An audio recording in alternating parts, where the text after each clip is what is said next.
ಡಿ.ಕೆ. ಶಿವಕುಮಾರ್ ಅವರು ಸಂವಿಧಾನವನ್ನು ಬದಲಾವಣೆ ಮಾಡ್ತೀನಿ ಅಂತ ಹೇಳಿ ಈಗ ತಾನೇ ಮಾತನಾಡಿದ್ದಾರೆ.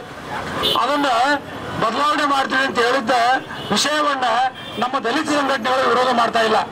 ನಾ ದಲಿತ ಸಂಘಟನೆಗಳಲ್ಲಿ ವಿನಂತಿ ಮಾಡ್ಕೋತಾ ಇದ್ದೀನಿ, ನೀವು ಹಿಂದೆ ಬಿಜೆಪಿ ಅವರು ನಾವೇನು ಭಾರತೀಯ ಜನತಾ ಪಾರ್ಟಿ ಅವರು ಸಂವಿಧಾನವನ್ನ ತಿದ್ದುಪಡಿ ಮಾಡ್ತೀವಿ ಅಂತೇಳಿ ಹೇಳಿಕೆಯನ್ನು ಕೊಟ್ಟಾಗ ಸಂವಿಧಾನಗಳು ಕಾಲಕ್ಕೆ ತಕ್ಕಂತ ಅದೆಷ್ಟೋ ಬಾರಿ ಬದಲಾಗಿದೆ, ಮುಂದಿನ ದಿವಸದಲ್ಲಿ ಕೂಡ ಬದಲಾಗುತ್ತೆ.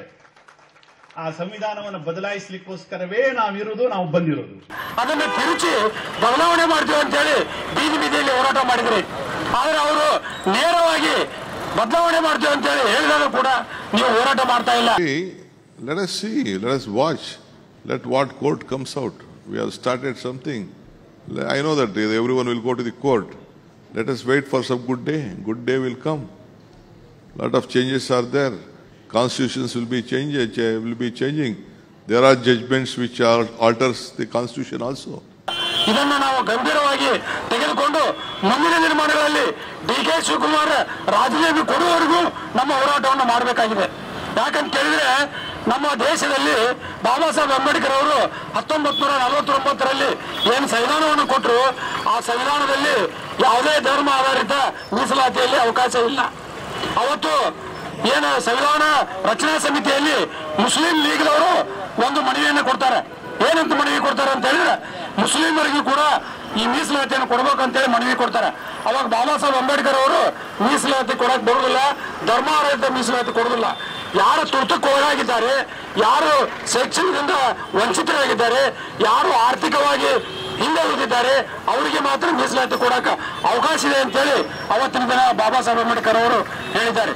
ಅವತ್ತು ಏನು ಮುಸ್ಲಿಂ ಲೀಗ್ನವರು ಅರ್ಜಿಯನ್ನು ಕೊಟ್ಟಿದ್ರು, ಅದನ್ನು ತಿರಸ್ಕರಿಸಿದವರು ಬಾಬಾ ಸಾಹೇಬ್ ಅಂಬೇಡ್ಕರ್ ಅವರು. ಇವತ್ತು ಕಾಂಗ್ರೆಸ್ನವರು 4% ಗುತ್ತಿಗೆಯಲ್ಲಿ ಮೀಸಲಾತಿಯನ್ನು ತಂದಿದ್ದಾರೆ. ಅದನ್ನು ಕೊಡಬೇಕಾದ್ರೆ ಸಂವಿಧಾನವನ್ನು ವಿರೋಧ ಮಾಡಿ, ಸಂವಿಧಾನವನ್ನು ಅಪಚಾರವನ್ನು ಮಾಡಿ ಇವತ್ತು ಮೀಸಲಾತಿಯನ್ನು ಕೊಟ್ಟಿದ್ದಾರೆ. ಅದನ್ನು ನಾವು ವಿರೋಧ ಮಾಡಬೇಕು. ಅದನ್ನು ವಿರೋಧ ಮಾಡದೇ ಇದ್ರೆ ಈ ದೇಶದಲ್ಲಿ ನಮ್ಗೆ ವಿರೋಧ ಇಲ್ಲ. ಅದನ್ನು ಅರ್ಥ ಮಾಡ್ಕೊಳ್ಬೇಕು ನಾವೆಲ್ಲರೂ. ಬಾಬಾ ಸಾಹೇಬ್ ಅಂಬೇಡ್ಕರ್ ಅವರ ತತ್ವ ಸಿದ್ಧಾಂತವನ್ನು ಯಾರು ನಂಬಿ ಇವತ್ತು ನಾವು ಬದುಕ್ತಾ ಇದ್ದೀವಿ, ಅವರೆಲ್ಲರೂ ಇದನ್ನು ಪ್ರತಿಭಟಿಸಬೇಕು. ಅಂದ್ರೆ ನಮಗೆ ಸಂವಿಧಾನದಲ್ಲಿ ನಾವು ಅದೀವಿ ಅಂತ ಅರ್ಥ ಆಗತ್ತೆ. ಹಂಗಾಗಿ ಏನು ಡಿ.ಕೆ. ಶಿವಕುಮಾರ್ ಅವರು ಸಂವಿಧಾನವನ್ನು ಬದಲಾವಣೆ ಮಾಡ್ತೀನಿ ಅಂತೇಳಿ ಹೇಳಿಕೆ ಕೊಟ್ಟಿದ್ದಾರೆ, ಅದನ್ನು ನಾವು ಖಂಡಿಸ್ತೀವಿ. ಮುಂದಿನ ದಿನಮಾನಗಳಲ್ಲಿ ದಲಿತ ಸಂಘಟನೆಗಳು, ಹಿಂದುಳಿದವರು, ಈ ದೇಶದ ಸಾಮಾನ್ಯ ಪ್ರಜೆಗಳು ಕೂಡ ಅದನ್ನು ವಿರೋಧ ಮಾಡಿ ಈ ಸಂವಿಧಾನವನ್ನ ರಕ್ಷಣೆ ಮಾಡುವಂತ ಕೆಲಸವನ್ನು ನಾವು ಎಲ್ಲರೂ ಮಾಡಬೇಕಾಗಿದೆ. ಇದೇ ರೀತಿ ಮುಂದೆ ನೀವು ಇದೇ ರೀತಿ ಹೇಳಿಕೆಯನ್ನು ಕೊಟ್ರೆ ನಾವು ಬಂದ ಎಲ್ಲಿ ಹೇಳಿಕೆ ಕೊಡ್ತಾರೆ ಆ ನಿಂತಲ್ಲೇನೆ ಕೂಡ ಅವರಿಗೆ ಕರಿ ಬಟ್ಟೆಯನ್ನು ಪ್ರದರ್ಶಿಸಿ ಅವರನ್ನು ತಡೆಯುವಂತ ಕೆಲಸವನ್ನು ನಾವು ಕಾರ್ಯಕರ್ತರು ಮಾಡಬೇಕಾಗಿದೆ. ಹಿಂಗೆ ಬಿಟ್ರೆ ನಮ್ಮ ದೇಶ ಒಳಗಾಲ ಇಲ್ಲ. ಯಾಕಂತ ಕೇಳಿದ್ರೆ ಅವರು ಮುಸ್ಲಿಮರ ಓಟನ್ನ ಬೇಕಾಗಿ, ತಮಗೆ ಮುಸ್ಲಿಂ ಓಟ್ ಬೇಕಾಗಿದೆ ಅಂತೇಳಿ ತಿಳ್ಕೊಂಡು ಆ ಮುಸ್ಲಿಮರ ದೃಷ್ಟೀಕರಣದಿಂದ ನಮಗೆ ಏನು ಹಿಂದೂಗಳ ಒಂದು ಭಾವನೆಗೆ ಧಕ್ಕೆ ಕೊಡುವಂತ ಹೇಳಿಕೆಯನ್ನು ಕೊಡ್ತಾ ಇದ್ದಾರೆ. ಅದನ್ನು ನಾವು ವಿರೋಧ ಮಾಡಬೇಕು.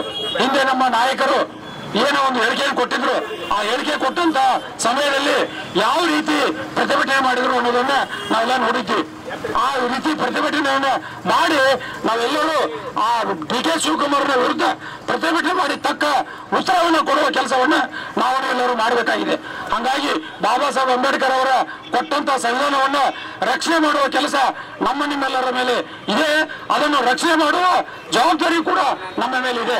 ಹಾಗಾಗಿ ಯಾರು ಸಂವಿಧಾನವನ್ನ ವಿರೋಧ ಮಾಡ್ತಾರೆ ಅವರನ್ನ ನಾವು ತಡೆದು ಅವರ ಬಾಯಲ್ಲಿ ಬೂಟಿಡುವಂತ ಕೆಲಸವನ್ನ ನಾವು ಮಾಡ್ಬೇಕಂತೇಳಿ ತಮ್ಮಲ್ಲಿ ಕೇಳ್ಕೊತಾ ಇದ್ದೇನೆ.